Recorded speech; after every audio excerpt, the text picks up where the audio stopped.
सिंधु धरती के बेटा पेश कयोसीं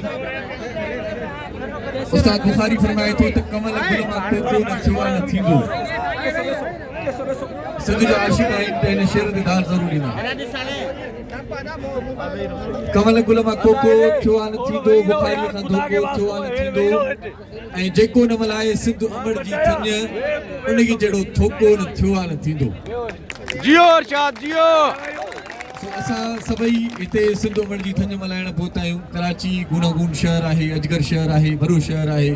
ऐं मूंखे ॾाढी ख़ुशी थी आहे जो हिते एॾा सिंधी पाण गॾु आहियूं टोपी अजरक जे वेस में ॿधीअ जो सबूत ॾियूं था एके जो सबूत ॾियूं था ऐं ख़ासि तौर ते थर जा जेकी थरी माण्हू आहिनि मारू माण्हू आहिनि उहे पहुतल आहिनि बंबी ॾाढी वारो हेॾो हमरा बीठो आहे माशाल्लाह मोला हयाती ॾिस इहे टोपियूं इहे अजरक ऐं ख़ासि तौर ते अॼु हिन महफ़िल में मूंखे जेकी सॾाइण वारा आहिनि ख़ासि तौर ते अरबाब इब्राहिम रहमू साहिब जी वॾी महिरबानी अदा अलीगुल मला जी वॾी महिरबानी अलीगुल रायमू साहिब जी वॾी महिरबानी अलाह बचाए चाहे जी वॾी महिरबानी ऐं जेकी बि दोस्त हिते पहुतल आहिनि उन्हनि सभिनी जी वॾी महिरबानी लाला काइम बलोच एडी समो साहिब मासूम मुस्तफ़ा कुबर